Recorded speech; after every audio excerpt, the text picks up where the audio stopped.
All right, welcome on in, everyone. Happy Thursday. So, reminder that tomorrow is your exam. I did finish writing about 90% of your tests. Probably squeeze in a question or two. Might take out a question or two, depending on how fast it takes me to finish your test and make an answer key. So I guess rule of thumb is if it takes me 30 minutes to finish your test, then you should definitely be able to finish it within the hour and a half. Is there any chance to see homework 1 code? Homework 1? What was homework 1? Let's take a look. Homework 1. Isn't that the debugger commands? So assignment 1A, I'm assuming.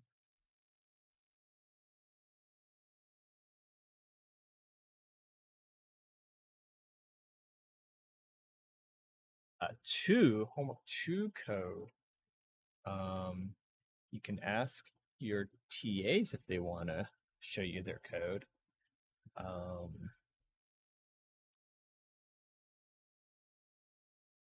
I do not have a copy on this computer. So unfortunately, I do not have one. But I mean, we can go over some stuff if you have questions about coding homework 2. So we can go over that. I did fully grade your quiz 1, so all of the written responses I gave either full credit or partial credit depending on how your answers were. And if you lost points, I documented in the comments, hopefully you can see those, why you lost partial credit. Okay, so that should also help you study for your test. And then maybe today we'll just kind of go through a crash course of everything we've covered. Maybe at the end, I'll also answer some other questions, maybe not related to a test. So remember that your test is everything we've covered in the last 2 weeks prior to functions. So everything from the nomenclature or the von Neumann architecture all the way down to stack and macros. And hopefully you're able to turn in your assignment 2 yesterday with the extension.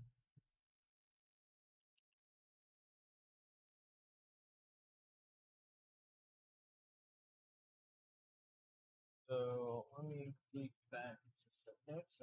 I know we covered, what was it, addition, subtraction, multiplication yesterday.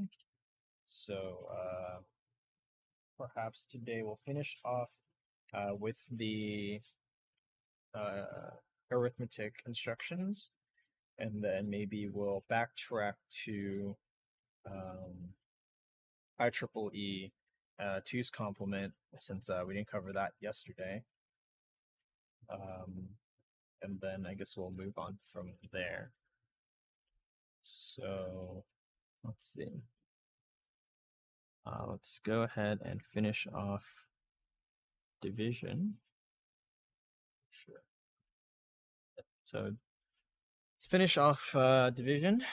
So remember that for division, we have 2 different instructions that we use, one for a signed version and an unsigned. Sure.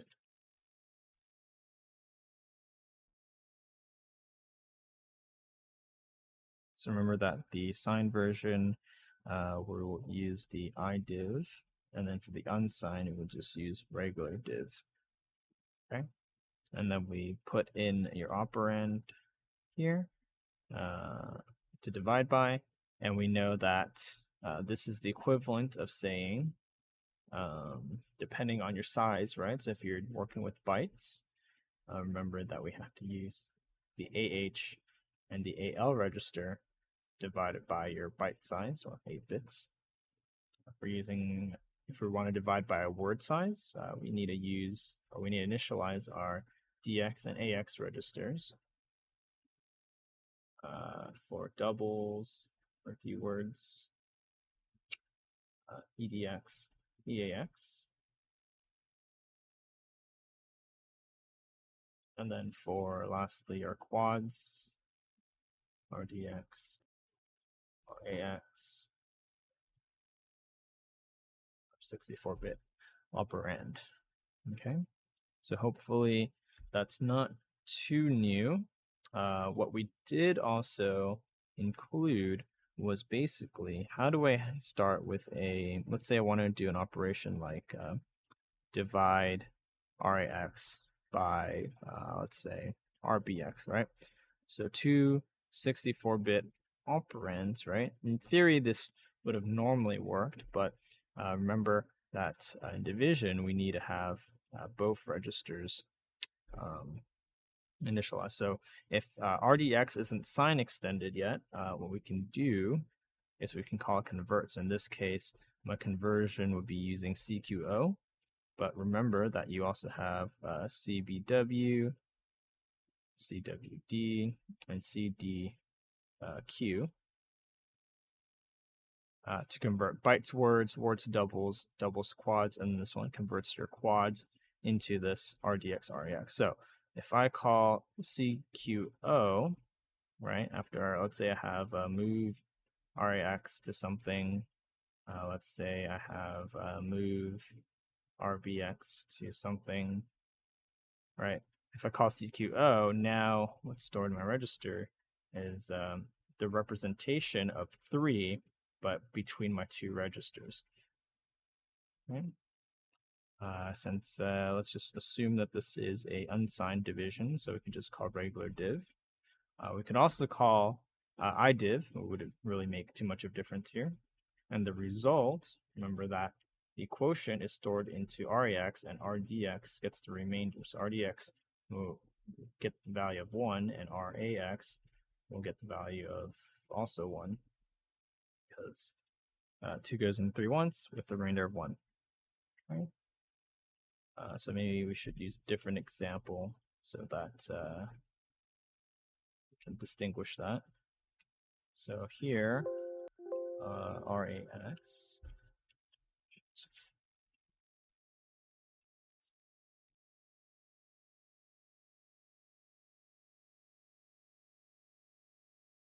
Here, RAX will get the value of 2 instead.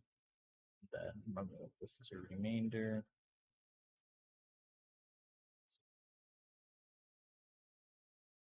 So it's the inverse of what multiplication is, and that's what we expect. Division and multiplication to share an inverse relationship. So checks out, makes sense. Hopefully all of that isn't too brand new.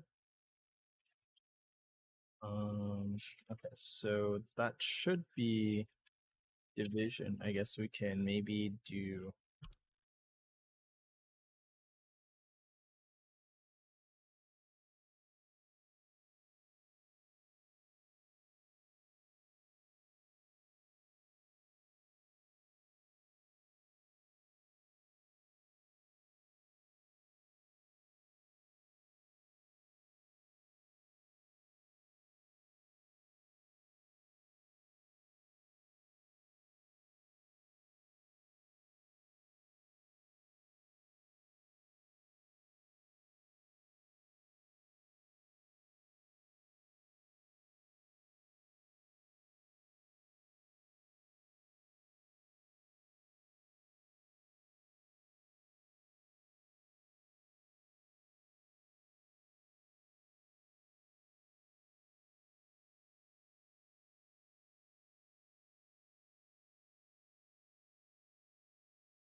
Microphone is off. Oh no. Good thing you checked on that. So mic muted. Okay, well is mic fixed? Hopefully mic is fixed.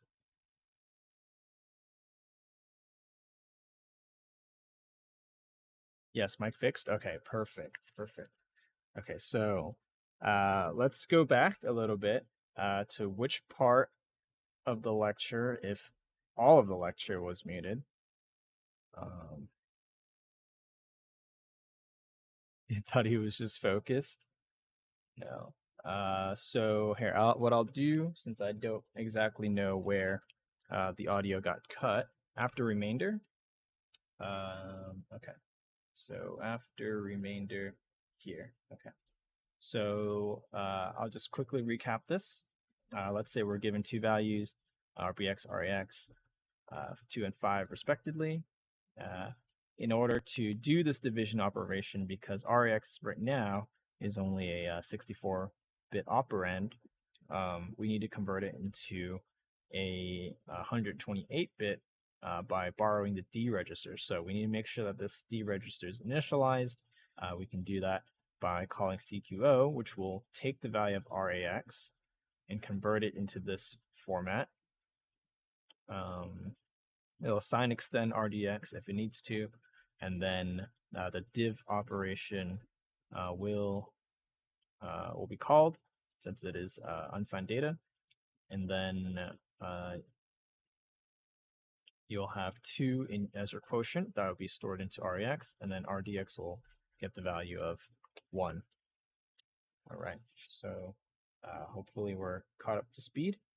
Okay, so like I said, this is a potential test question. It might not necessarily look like this, but maybe some variation of it. I'll ask, given some C++ code, so for example, bns1 equal to bnum1 divided by bnum2.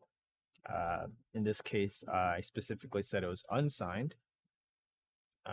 If I don't declare whether it's unsigned or not, if it's ambiguous, you should always use the signed version just to make sure that it can handle negative cases.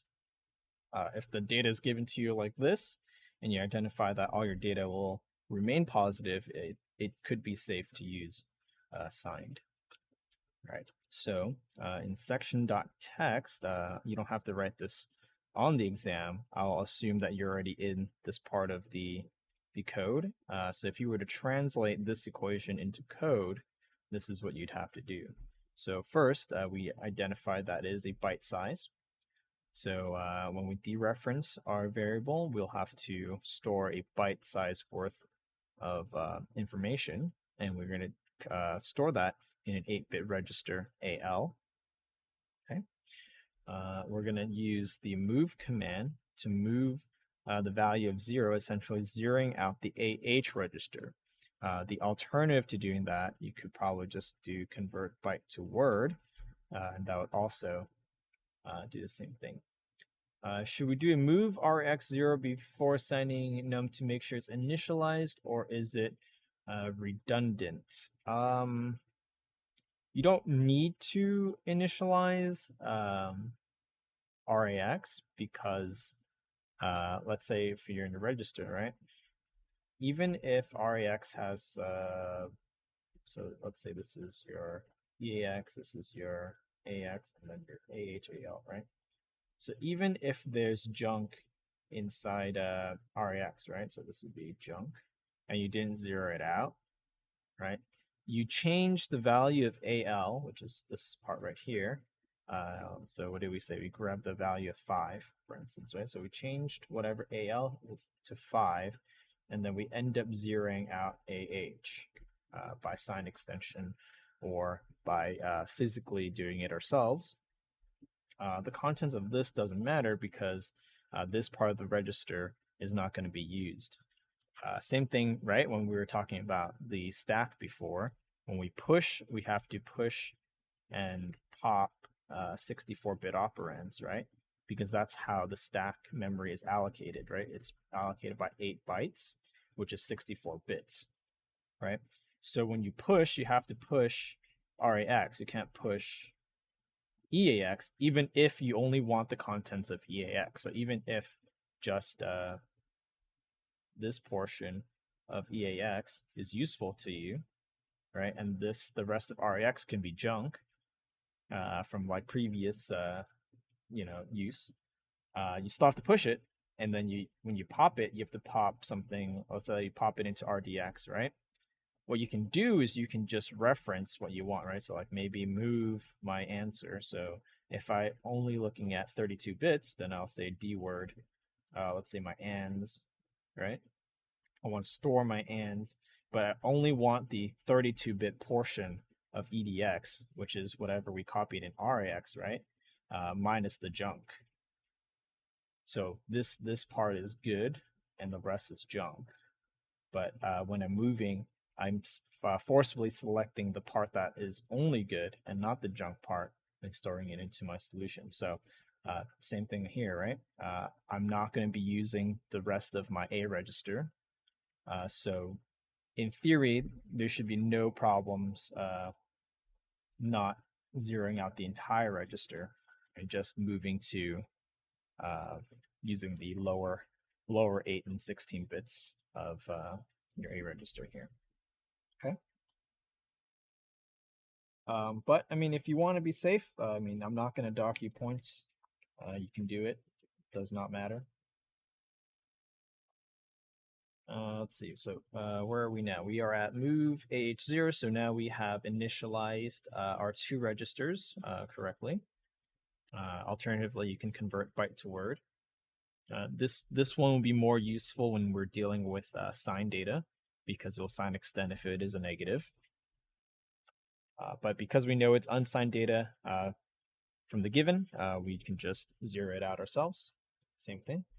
So now that I have my AH and my AL register all set up, I can now call a unsigned division, and then I can pass in num bnum2.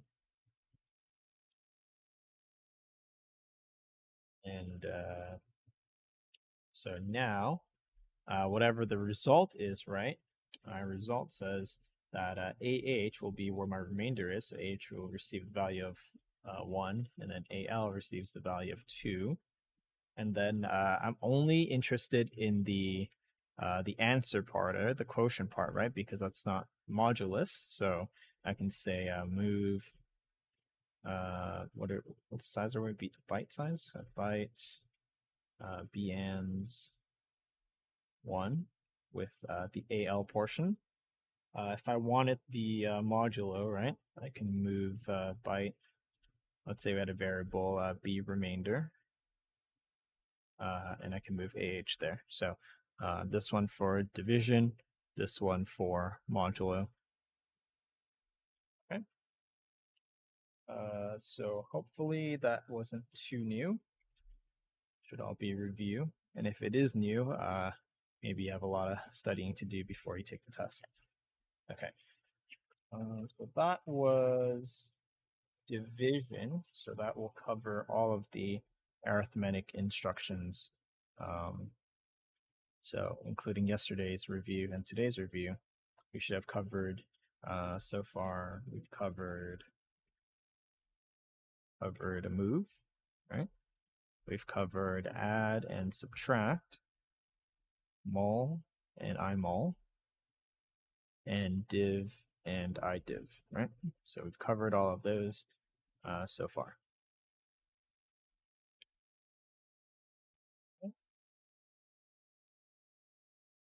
So let's take a step back. Since yesterday I was more concentrated on helping you code, maybe we can talk a little bit about what we started at the beginning of lecture, the first day. We talked about why is move AH0 equivalent to convert byte to word. This is because we know that for unsigned data, that when we sign extend, it will always be zeros, right? Because that's how it will read the sign, or there is no sign extension.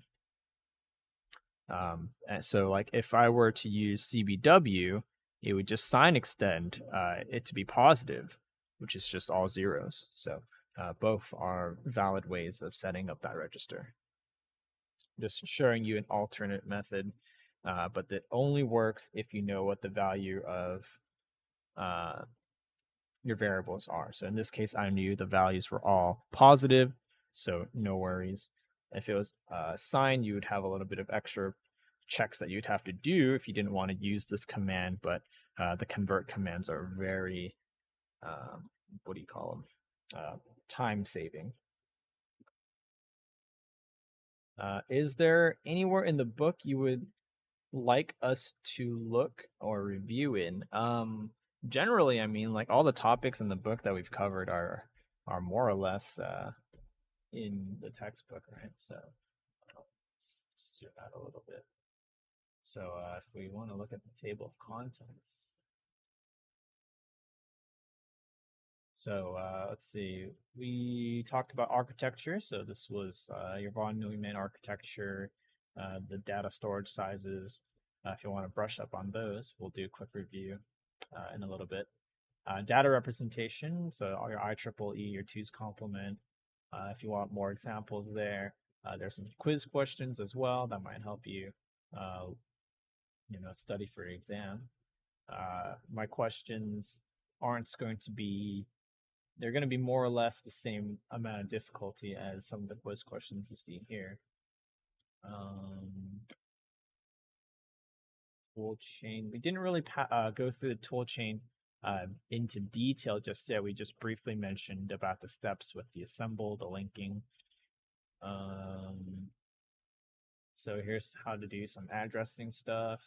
This is all your instructional operations. So that's what we're talking about, right? The moving, the converting, the idiv, div, where is it? There's multiplying. We talked a little bit about the shifts that we can do, and then here's your jump labels and all those fun things.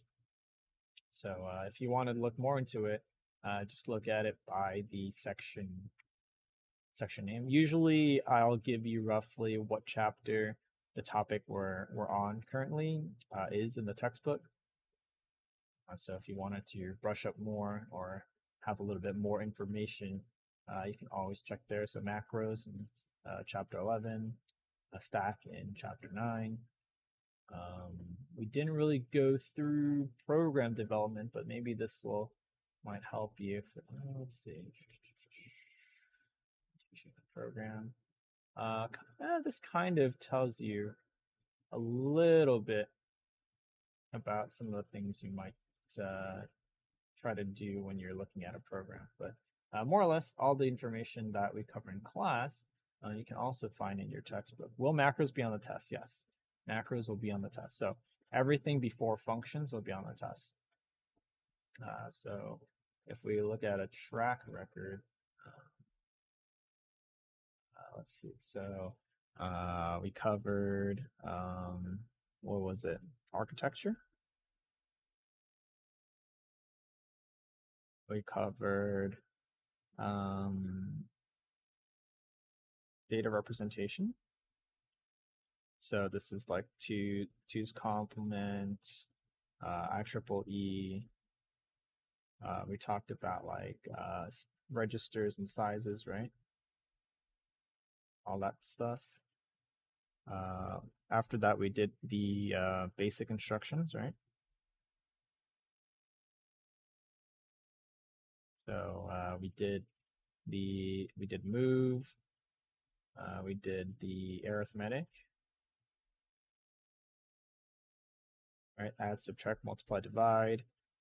We did a little bit of logical stuff. So your and, or, not,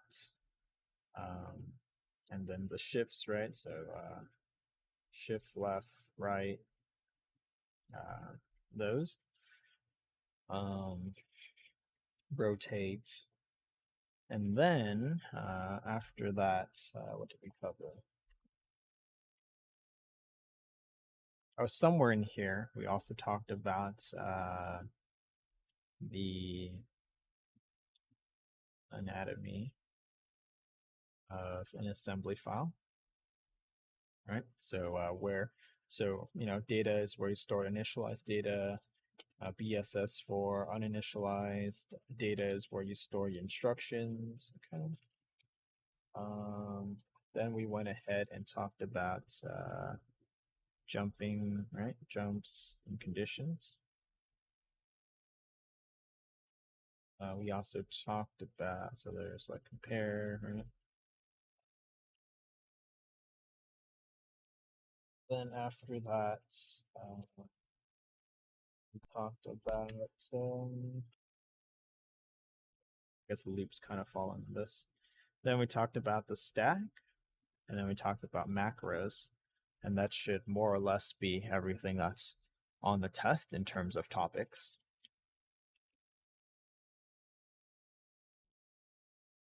Okay, so right now, in our roadmap, we have covered 50% of this, right? So we've covered this part. Okay, let's go back and cover the first two things, and then we'll move on and try to cover everything by the end of today's lecture. Well, not really lecture, but review day. Okay, so let's see. We just covered these. Okay, so now let's go ahead and cover some stuff from day one. That the von Neumann architecture is pretty important if you want to know how your programs operate within your computer, right? So within your computer,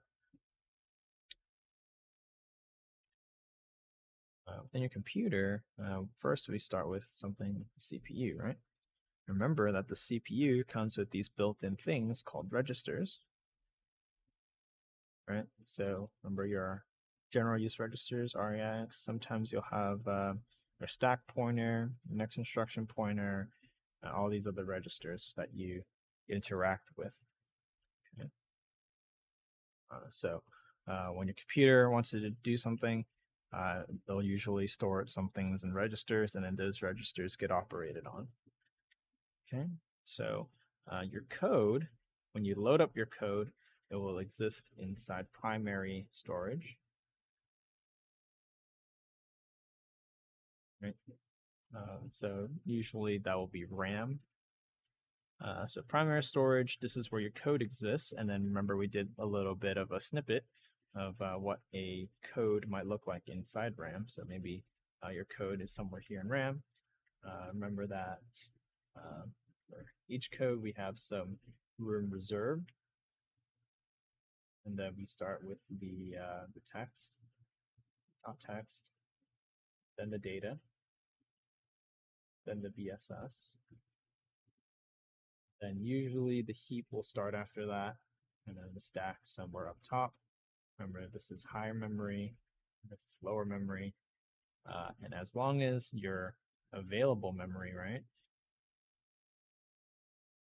is not full, then you should run no problems with memory usage in your program. So remember that the heap can grow super large and the stack can be super tiny, or vice versa, the stack can be super large, heap can be super tiny. But as long as there's no intersection, as long as there's no overlap in usage of memory, you should be good to go. Okay. So all your variables and stuff, remember they exist here or on the stack, or here if they're uninitialized variables. Okay, so your program itself, usually they'll place it into some kind of secondary storage, right? So in the case of your virtual machine, maybe your secondary storage is like on your desktop or something.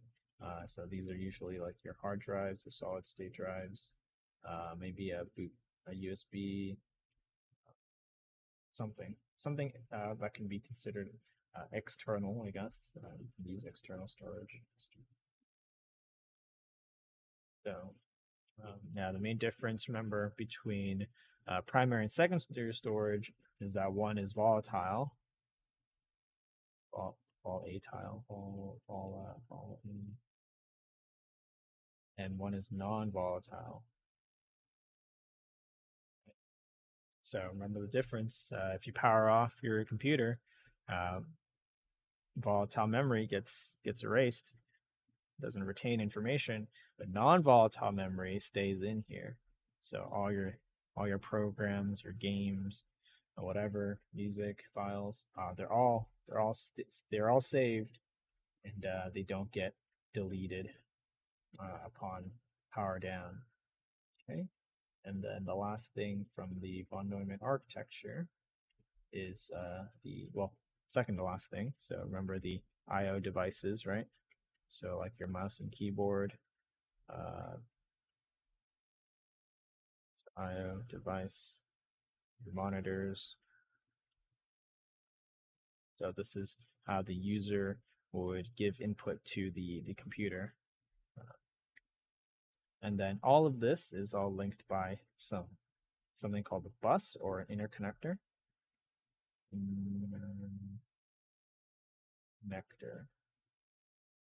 Interconnector, both should work. So we need some sort of system to basically let us transfer information either from the I/O device to CPU, and the CPU will tell your memory that, hey, I need these things to put in my register so I can do operations, or just stuff like that. So bus, pretty important. Don't forget about the bus. I will preface this and say there will be a question about the von Neumann architecture. Anything that we've covered about the von Neumann architecture, whether it be all the components, talk about how the memory is used, stuff like that, they are fair game on the test. Okay, but von Neumann architecture, not too difficult, should be 3 points. What did we say we talked about? After that, we have architecture, so that's more or less done. We have data representation, so remember 2's complement. 2's complement is used to represent signed data, and this is very important, right? Because if something is signed, we want the computer to interpret it as positive or negative whenever it's appropriate, right? Unsigned data is fine; the computer will just read everything as positive values, but we need a method for the computer to be able to know whether or not it is positive or negative, and that's how we come up with 2's complement. So remember very quickly that 2's complement, first you convert to binary. If it's not in binary already, convert to binary if needed. Right. Next step is to take the inverse, or the not, or the 1's complement. Right. So all of those are the equivalent of just saying flip the bits. Okay, I'm gonna flip the bits. Okay, so 1's become 0s, 0's become 1's. And then the last part is to add 1, and then that should get you your 2's complement.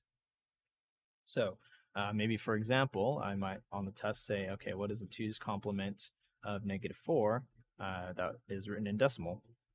So, okay, well, -4, first thing we have to do is convert the positive version of 4 into binary. So we know that 4 is 0, 1, 0, 0.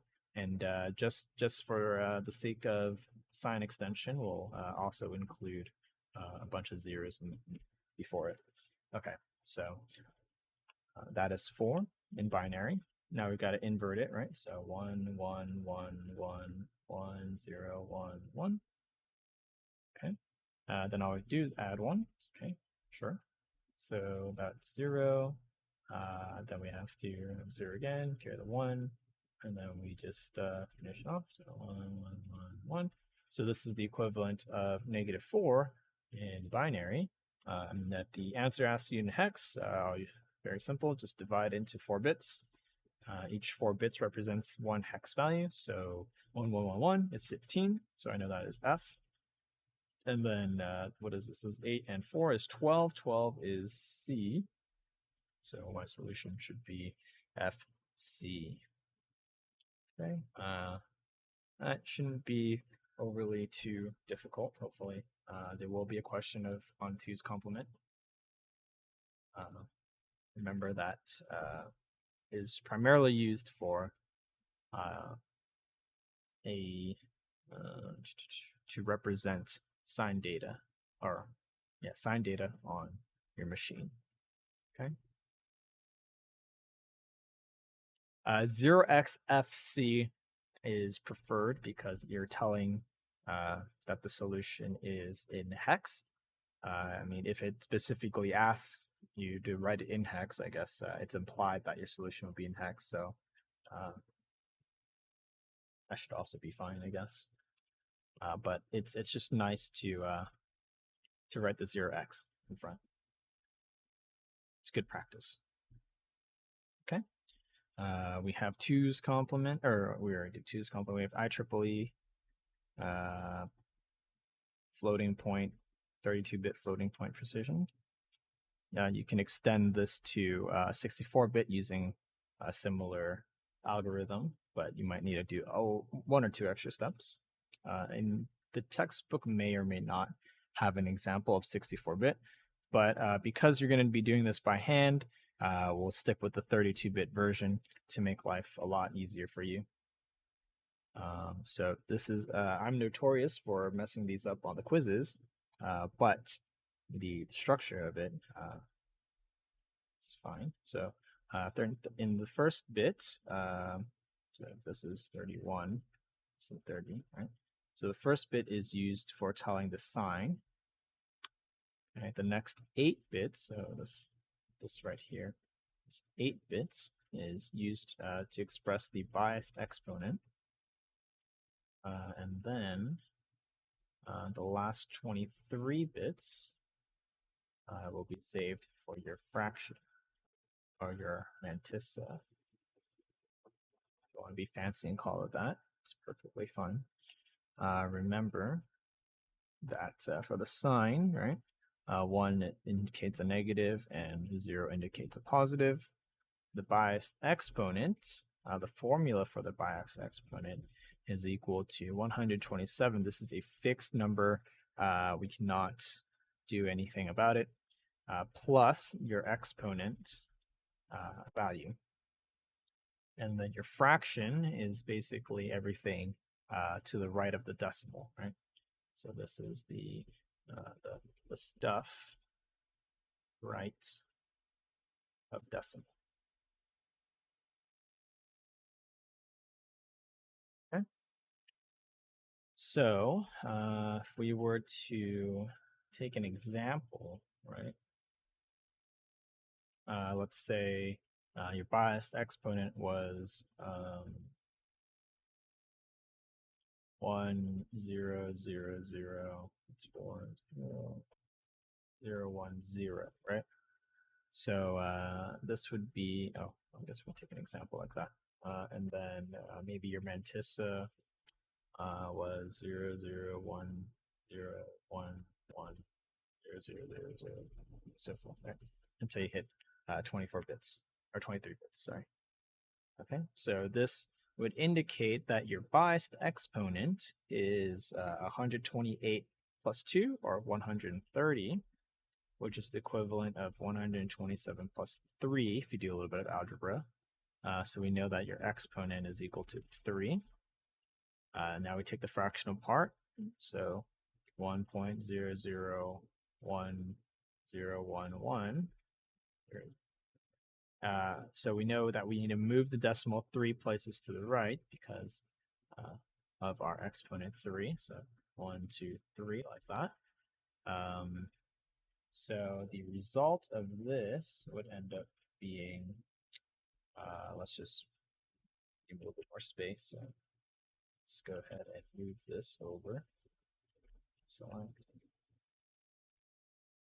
exponent is 3.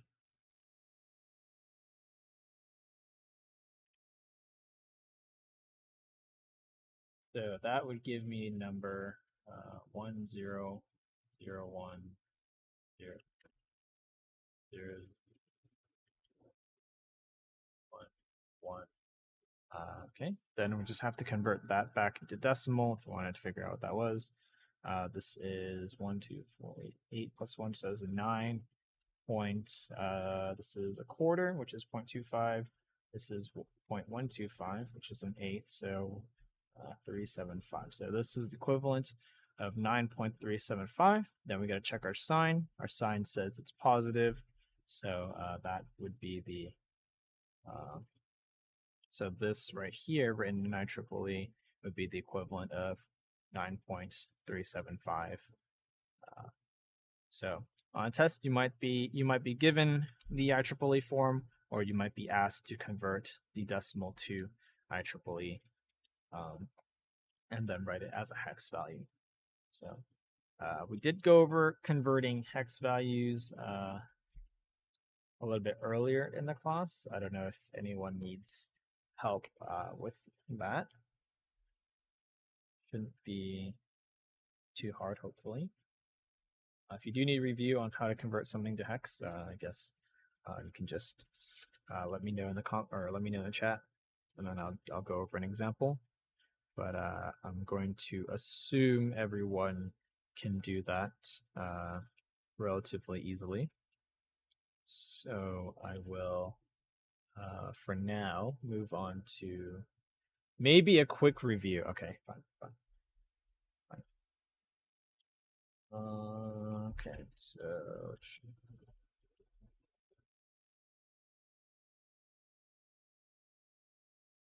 okay, so conversion, right, from binary to hex and decimal, right?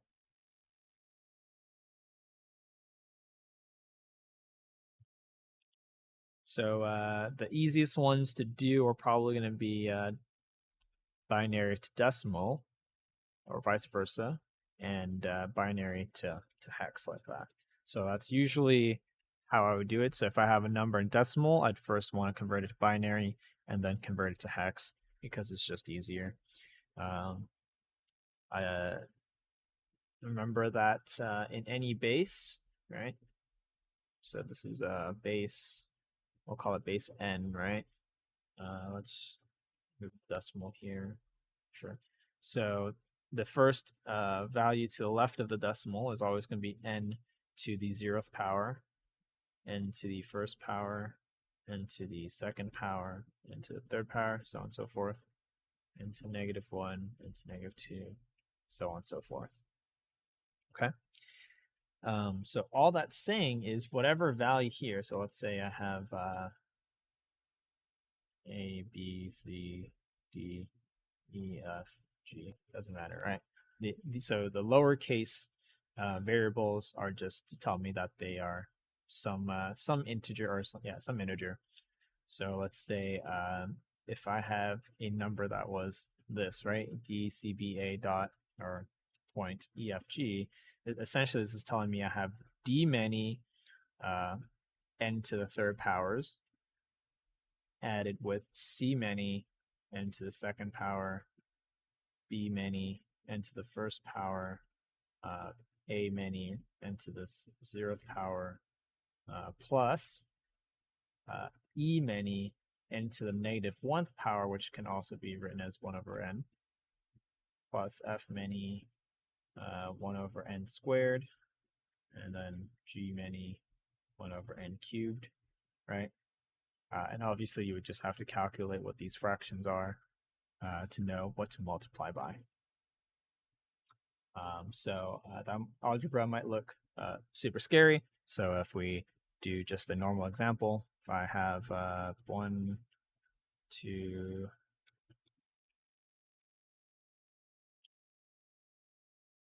3, 4.56, right? And I'm in, let's say my base is 10. I know that this is my ones place, or 10 to the 0th power. Remember, 10 to the 0 is 1. Anything to the 0th power is 1. I know this is my tens place because 10 to the first power is 10. This is my hundreds place because it's 10 to the second power, thousands place, right? 10 to the third power, and then so on and so forth, right? So if I have 1 times 1,000, I have 1,000. 2 times 100 is 200. 3 times 10 is 30. 4 times 10 is, or 4 times 1 is 4. So if I added them all up, I would have 1,234.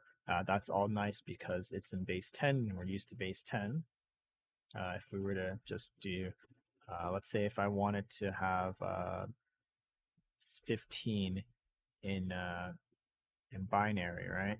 How do I represent 15 in binary? Well, if we look at this, right, we know that in binary, this is 2 to the 0th power, which is 1. 2 to the first power is 2. 2 to the third power is, 2 to the second power is 4. 2 to the third power is 8, right? So this is equivalent to 2 to the 0, 2 to the first, 2 to the second, 2 to the third, okay?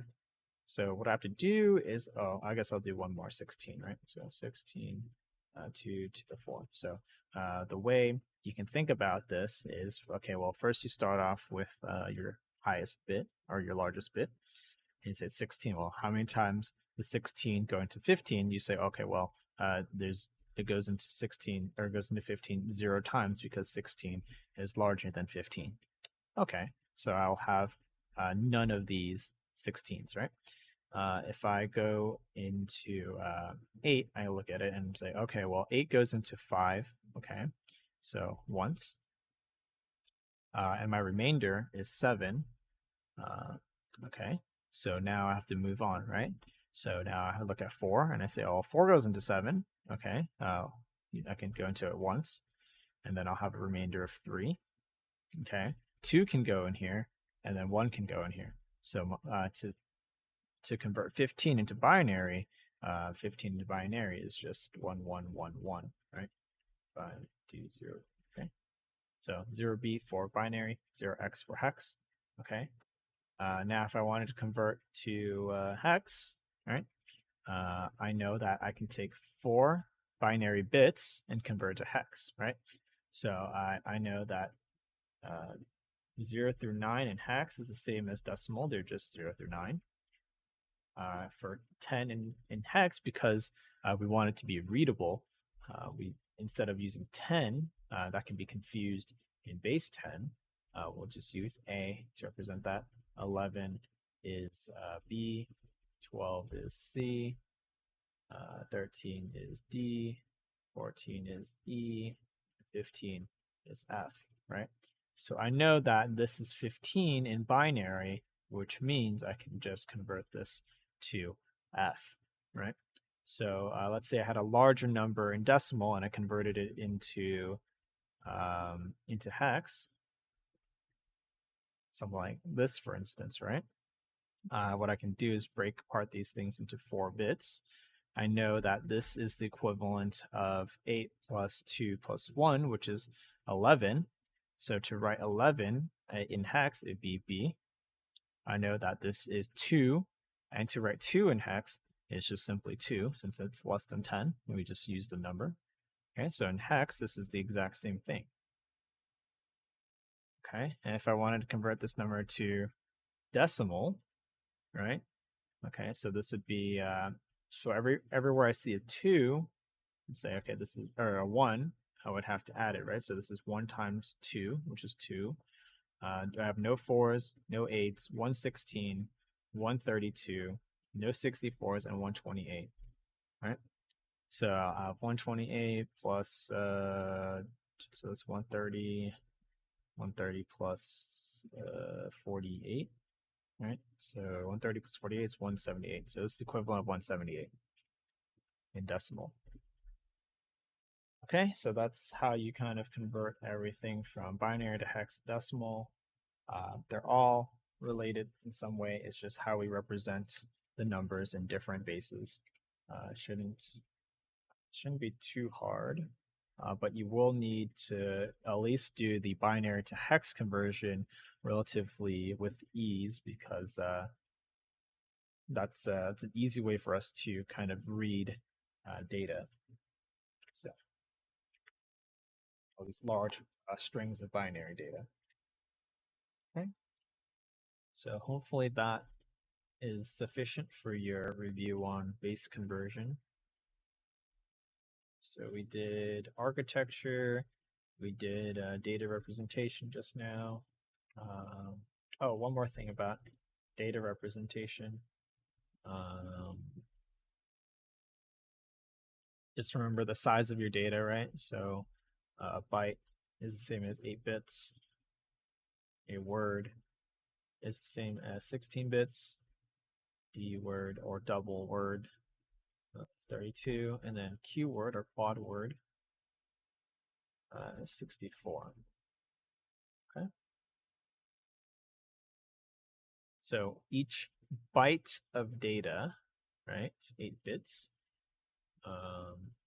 So and then word is equivalent. So this is equivalent to 2 bytes. The word, so that this one would be the equivalent of 4 bytes. See, double the amount of bytes in a word. So double word or D word. Quad word, so 4 times, right? You expect 4 times as many, so 8 bytes, right? So all that math should add up.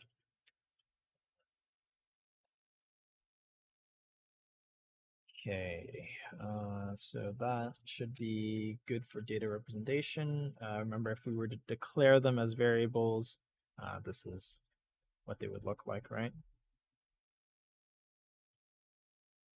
So on the test, if I ask for a specific amount of bytes or bits to be used, make sure that you are aware of how many that you need.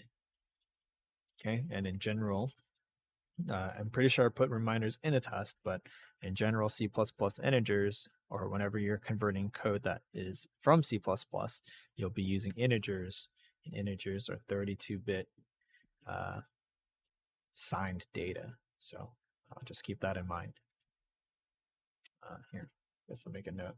C++ ints are 32-bit signed values. Okay, so a lot of your tests will have something like, given this C++ code, write this in assembly. So just make sure that you'll be using the C++ integers sizes. But everyone here is smart, so they'll most likely be fine with that. Okay, so that should cover it for data representation, more or less. We did some basic instructions. We have the logics. You don't really use the logics all too much. I can go over the syntax for it, but more or less you won't really be tested on those on the test. But they're still good to know. Back to one. So remember your logic operations, the truth tables.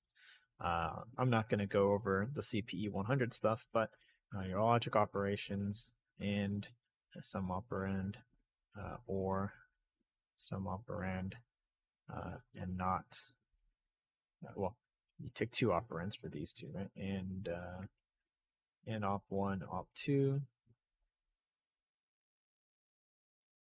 and then not just the operand.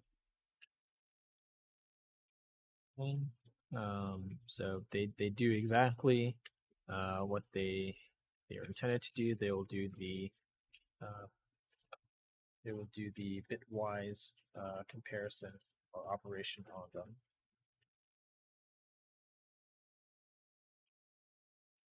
Let's see.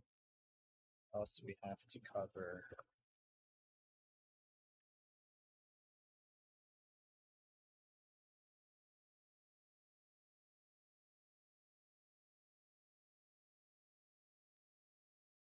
Oh, and just remember that the first operand is the destination, and the second one is the source, right? So very similar to move. Let's see. We also cover logical shifting. We can review it really quickly, but not going to be used on the test.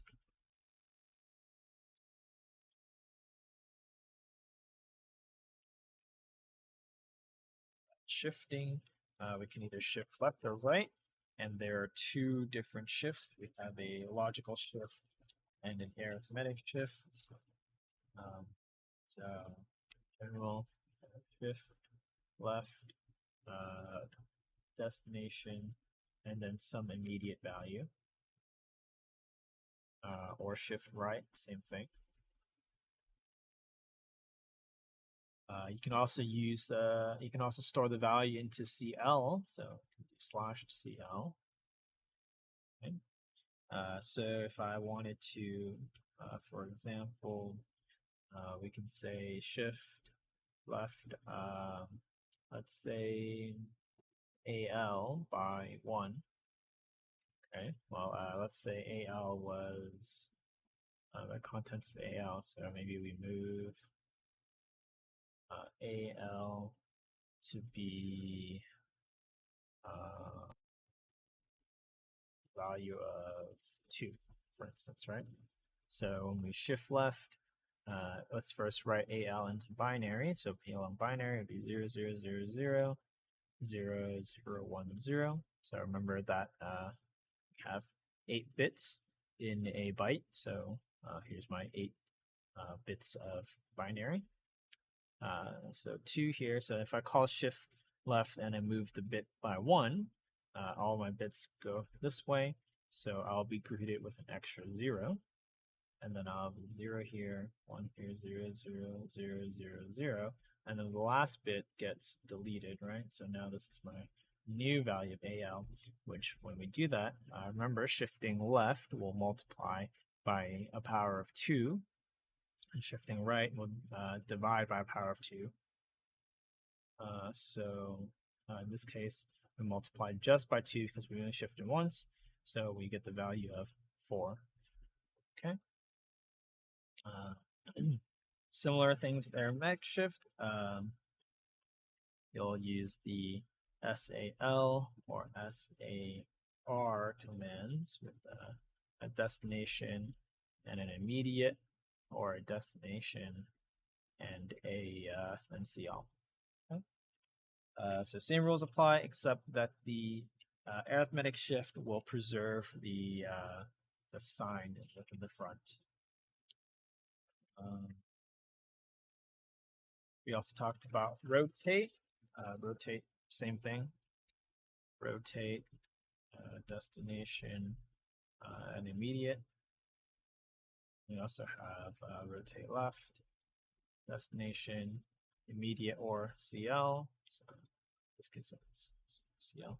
So both immediate or CL can be used. And remember that rotate, let's say we're rotating AL again. Let's say move AL, let's use the value of 1. So it's 1. Oh, not proper syntax. Move AL 1. And then we say rotate to the right. Rotate to the right, AL by 1.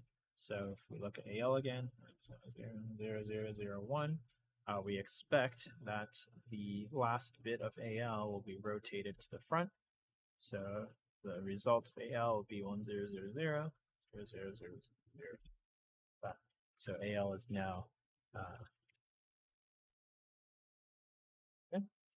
Similar thing, if you wanted to rotate AL back, you just say rotate left AL and 1, and then from here you would rotate it back to the original starting position. So I won't test you on these operands. They're a little bit more niche in what they do.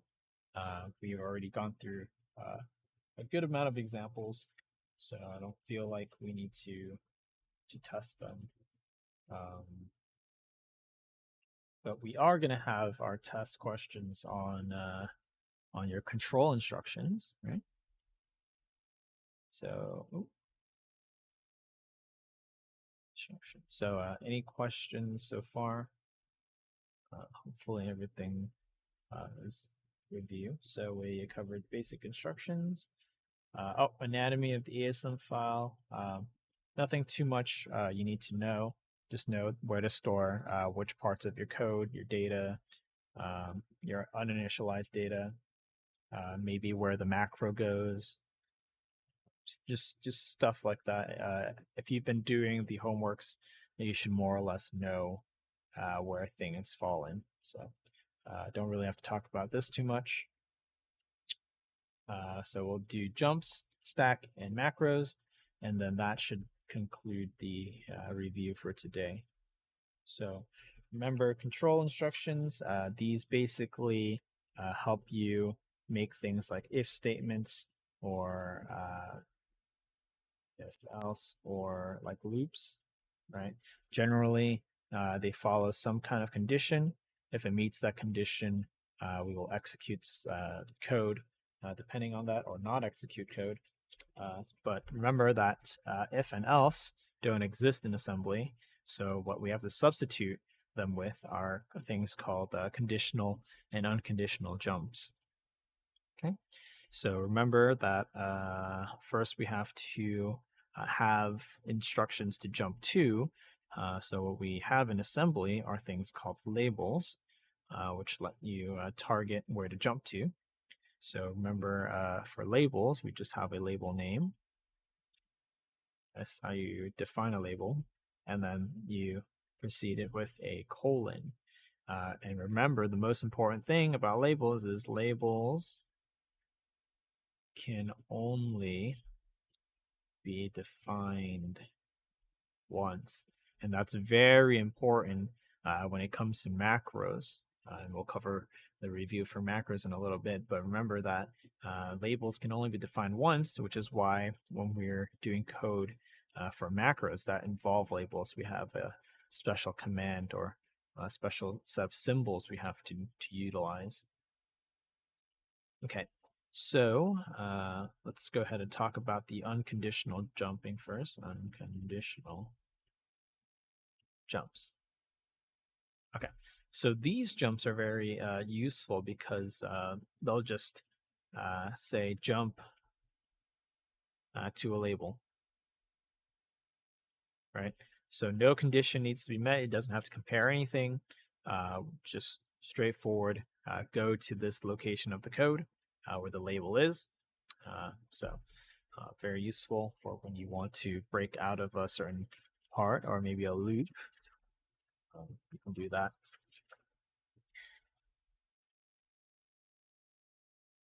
And then conversely, we have the conditional ones, right?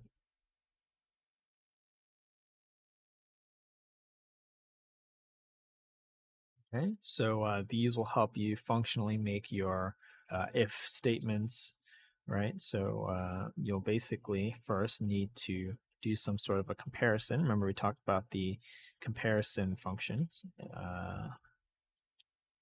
have op1 and op2. And remember that both these operands must be the same size. A lot of these instructions do require that both operands are the same size. Not all, but most of them do. So if you don't know, then it's probably safe to just convert them to the same size before doing your operation. And a lot of them also follow this generic rule that either can be memory, but not both. Okay. So remember what the comparison instruction does is it'll take these two operands and then compare them and store that result into R flags. So R flags, remember, is a register that we use to hold certain information. So sometimes they'll hold the results of what a comparison is. That's the primary use that we have for it so far. Will not recommend modifying what R flags stores because that will be very bad. You can lose your conditions. So when we call a jump or a conditional jump, what happens is the conditional jump will check R flags, and depending on what value it's assigned, will either jump or not jump. Okay. So let's quickly go over the commands that we had. So remember, for conditional jumps, we have to divide it between two different things. Well, first of all, we have the ones that satisfy both signed and unsigned data, right? So j equals and j not equals some label. Okay. So j equals, if the R flags register says that both the operands are equal, then we will jump to that label. And then the opposite is true, right? If they're both not equal, then they will jump to that label. So it's important to note that only these two instructions are sign independent, meaning that it doesn't matter whether it's signed or unsigned data that is in the comparison. The reason for that is because let's say you have a signed value, right? Negative, what did we use earlier? -4? Not this one. Is it here? No. I think it's this one, right? So we said, yeah, we had -4, right? So let's say -4 is, how do we define -4 right here? 1, 1, 1, 1. So 6 ones and 2 zeros, right? So if I go back here and I say, okay, so if I did something like REX equals 1, 1, 1, oh, I guess not REX, just AL is equal to 1, 1, 1, 1, 1, 1, 0, 0, right? And BL is 1, 1, 1, 1, 1, 0, 0. Something like that, for instance, and I do compare AL, BL, right? Here, it doesn't matter if I know that this is the same as -4 or this is the same as, shoot, what is this? Whatever the positive equivalent is, right? So it doesn't matter if the signs are the same, because as long as I read them both the same way, whether they're both signed or they're both unsigned, right? Their values, if they're equal, will be equal. And if their values are not equal, will also be not equal.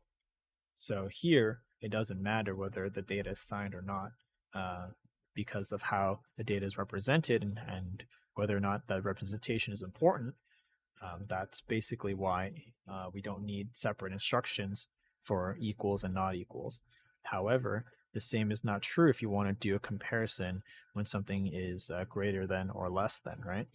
So remember that for greater than and less than, we have the signed version and the unsigned version, right? So for signed version, we have jump less than equal, jump greater than equal, right? In the unsigned version, we have jump below equal, jump above, and jump above equal, right? Now, the reason why we have separate instructions for virtually the same comparison is because, well, if I were to read this as -4, and let's say, I don't know, maybe if we change something, let's say, for instance, this might not be true, but let's say that was -3, for example, right? If I read these both as negative values, AL will be less than BL, right? But if I read them as positives, maybe this ended up being positive 12, and this one being positive 11, right? If I read them as positive or unsigned values, right? So for signed, AL will be large or less than BL, but unsigned AL will be greater than BL. Now, this is not necessarily the true 2's complement of whatever that is, but just for the sake of an example, this is why that signed and unsigned instructions matter, because it'll tell your computer whether or not data representation is negative or positive, just by using these specific jump instructions. So if I'm comparing signed data, I'll know that I'll need to use the less than, greater than ones, and that'll tell my machine that I should take the twos complement of whatever's in the register and represent the data that way, or read the representation of the data that way, as opposed to unsigned data where it would just read the binary as is. So just a refresher of why we have two different sets of instructions. Okay, of course, we jump to a label if the condition is satisfied. Okay.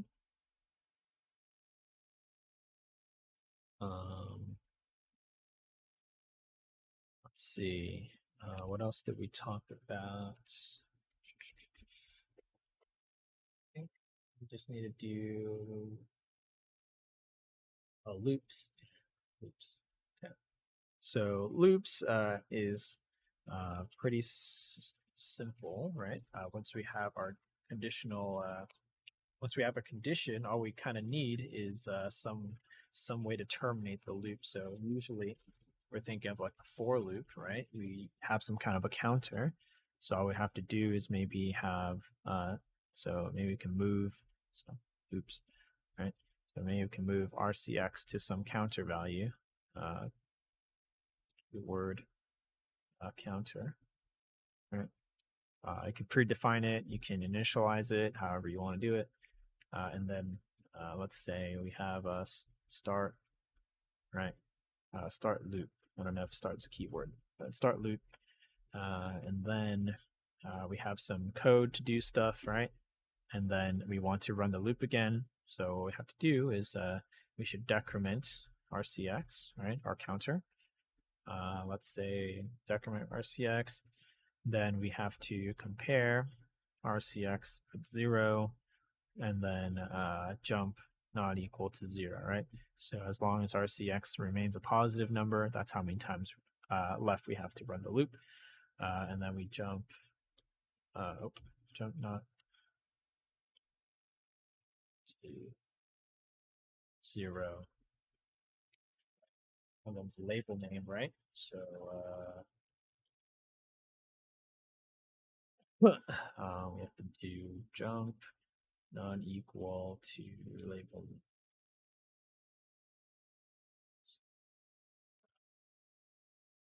start.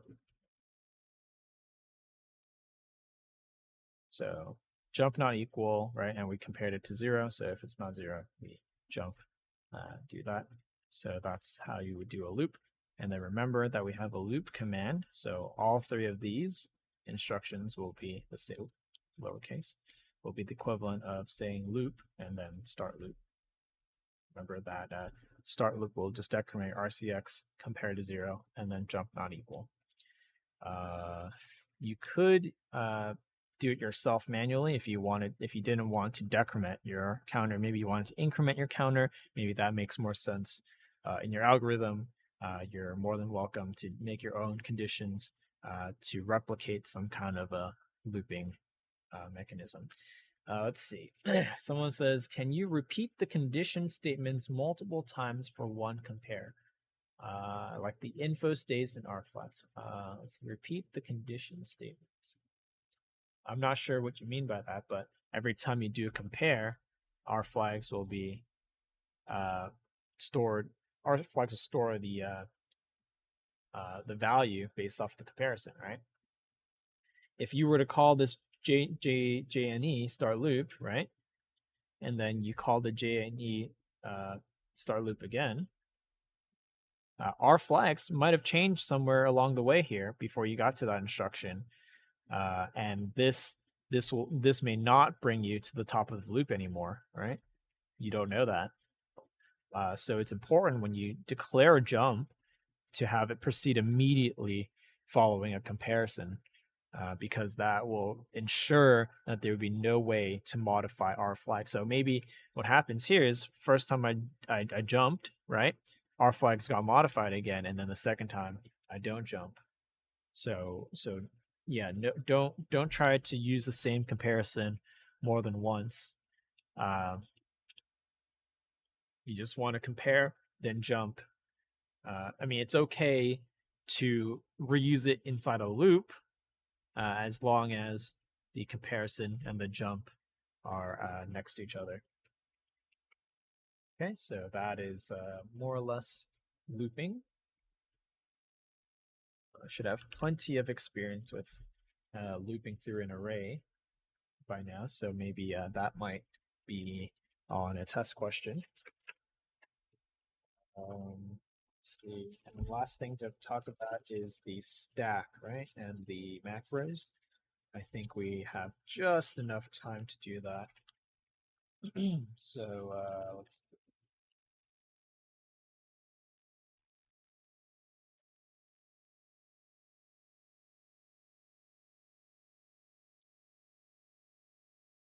So the stack. Remember how the stack structure looks, right? Remember high memory going down in the memory map.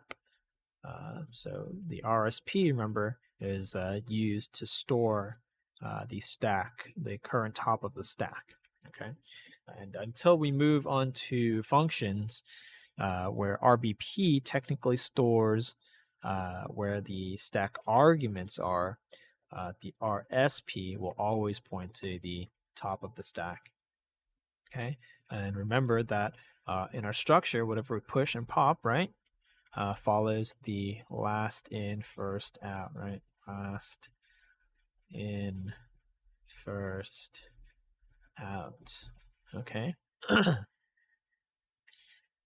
So it's not going to be first in, first out, right? Last in, first out. So when we push and pop things on the stack, right? Push a 64-bit operand and pop a 64-bit operand. I mentioned this very briefly.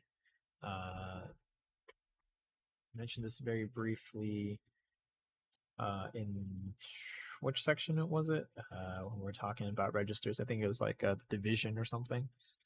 We're talking about how even if in the contents of your 64-bit register, right, since you have to push by 64, you have to push, say, RAX, even if you're only concentrated on the portion of EAX that's important to you, and you have potential junk in the first part of RAX, it doesn't matter when you pop, let's say you pop it into RDX, right? So RDX now gets a copy of this junk at the beginning, but as long as you extract just the EDX part of it, then you should be fine. So if you wanted to store a non 64-bit operand in, you still have to store it into a 64-bit register or operand, and then and then push it onto the stack. Pop the 64-bit operand, and then extract whatever is important to you after that. And it doesn't matter because it will when you extract it, the contents won't be meddled with. Let's go ahead and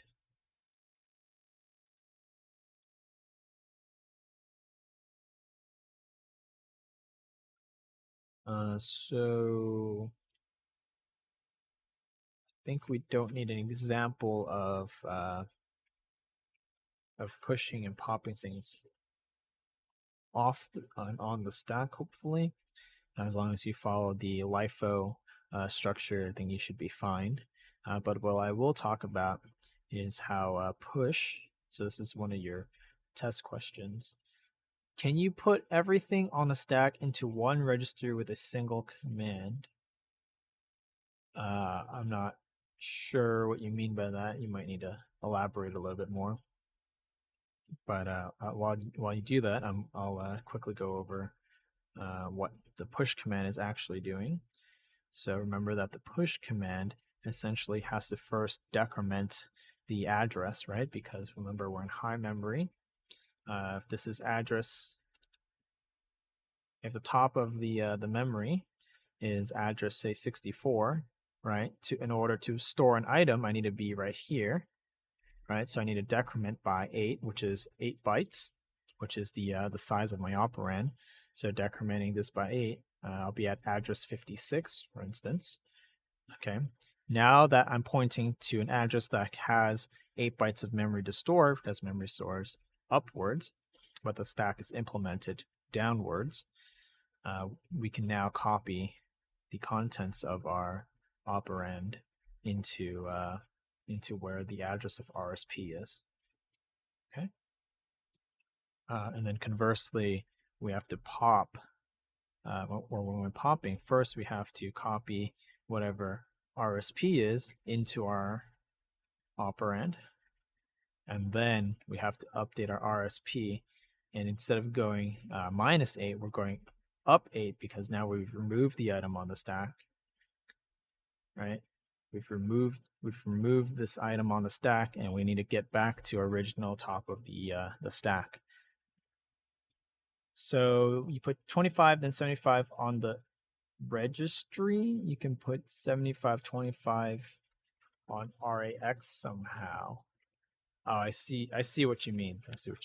I mean, yeah, you can do that. That's not that's fine if you wanted to, let's say, the registers, not registry. But you can do that. So if I were to divide this, right?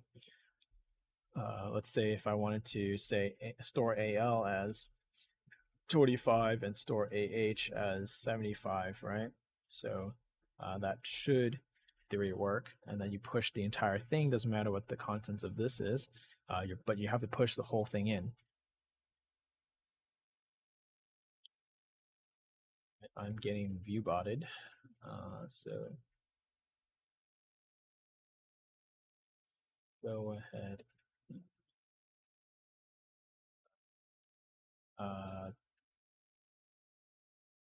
So yeah, so you can push this into the stack, and when you pop it, you can pop the whole 64-bit, and then assign maybe like DL equals so you'll pop RDX, right? And then within RDX, you already have your DL and your AL still, or your DL and your DX still, right? DH. Whew. Right. So you just get a copy of whatever was in the 64-bit operand. Okay, so hopefully the stack is okay. Before I let you go, I need to cover over macros really quickly.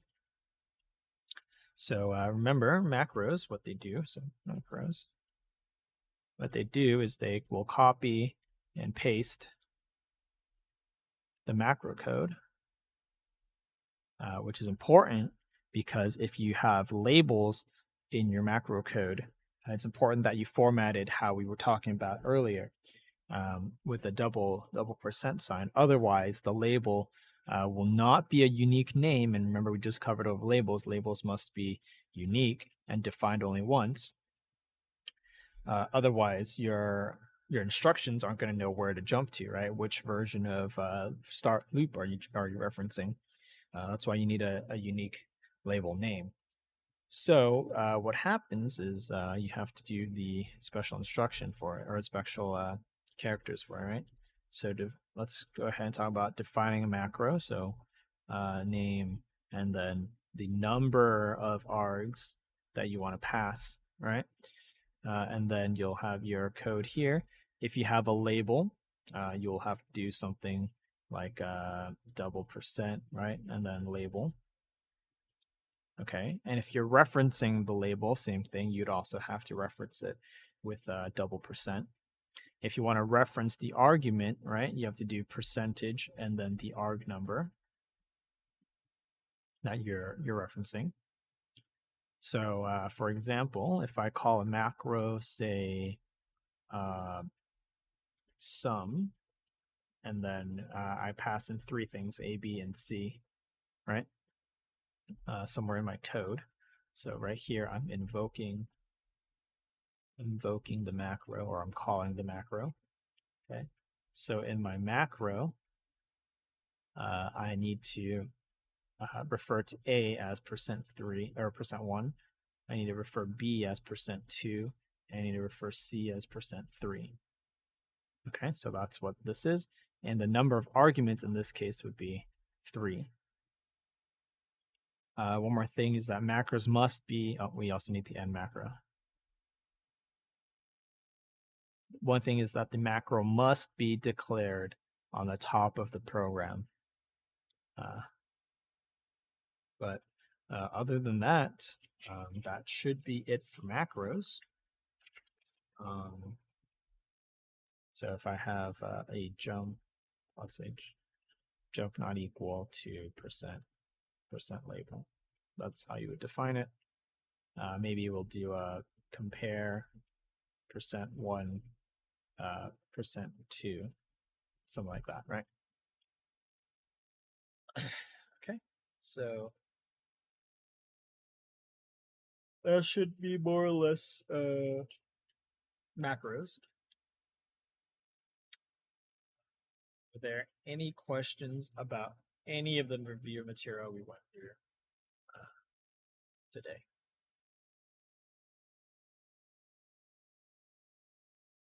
See if my sample test questions, if I need to address anything else.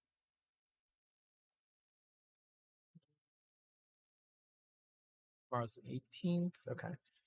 So, okay, went over that, went over that, went over that. Went over this, sort of. Should be intuitive. Next instruction. Okay, went over this, went over this. Went over this, went over this. Should be fine. This should be fine.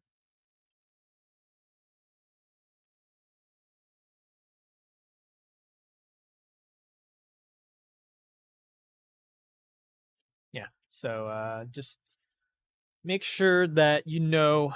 So sometimes I might give you bad code, or it could be good code. And I might ask you whether or not that code is legal. It'll be a very short line of code or two. And so if it's legal, you'll tell me it's legal. Nothing else. You don't have to justify it. If it's not legal, you'll have to explain what about that code causes an issue. There's no debugger questions on the test, so you don't need to memorize any of the debugger stuff. The debugger stuff is just mainly for you when you code your programs. You have some sort of way to decipher what's wrong with your files. Any suggestions on prep besides reviewing lectures and quizzes?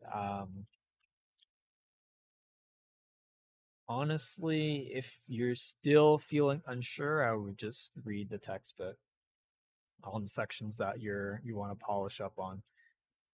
But no, generally all the questions that I'm asking on the exam, you've either seen or I've explicitly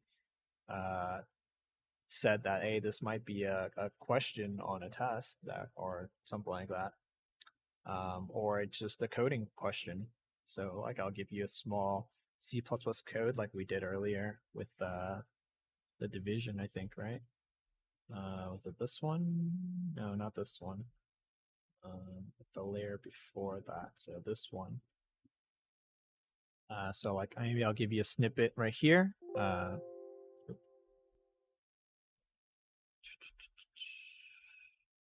So like something like right here. Like this is a C++ code, and then I'll ask you to write this part in. So in terms of coding, it shouldn't be a lot of lines. They're relatively straightforward.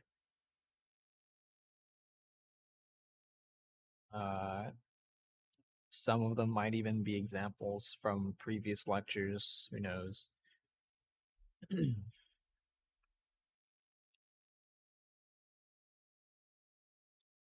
Do we meet here or take the test during the allotted time? So The test is so for your test, I scheduled it from 1 p.m., which is when your class time starts, and then I've opened it until 2:40 or 2:45. I don't remember if I gave you 10 or 15 minutes extra. Uh, but you'll have your class time and a little bit of extra time, um, just to accommodate for anyone that may be a little bit slower at typing or have trouble with the web campus interface. But I mean, I think I can take the test within 30 to 45 minutes. So an hour 30 plus is should be sufficient. There's roughly 25 questions. I might add two more. I might take out two more. I don't know. We'll see. A lot of it is written response. So either short answers, so it'll be like, what does this register do, or what are the contents of this register? You should post assignment 4 so we know what we can prepare for. So the problem with that is I don't know how far into functions we'll get on Monday, whether or not we'll finish it or not.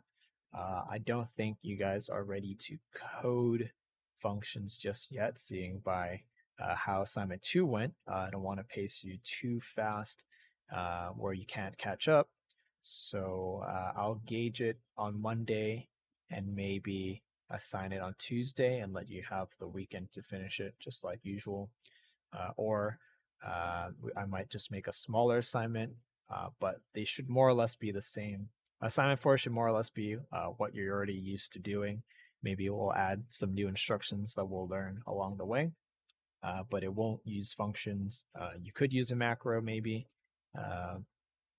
but most of it is not. Is still up in the air, I guess. I have to modify some more homework assignments. So hopefully you understand. But you'll have the weekend to do assignment 3 anyways. Will any TA be available during the weekend? I'm not sure, but they're usually pretty good at responding to questions here and there outside of office hours, so wouldn't put it past them. So right, going back to how the test is taken, there will be no formal Twitch meeting. I will probably be on Discord in a voice channel if you want to ask a verbal question for clarification of question, but I try to make all the questions very straightforward, no trickery. So you shouldn't be confused on how to answer a question. But if you do, I also opened up a text channel in case you're a little bit shy or don't have a mic. You can always post your test 1 questions there as well, and I'll try to answer it as soon as I see it. Other than that, yeah, so 1 to 2:40 or 45, that's when your test is. If you're in session 2, but you're joining the session 1 meetings, your test will start at 2:40 and end appropriately the same amount of time.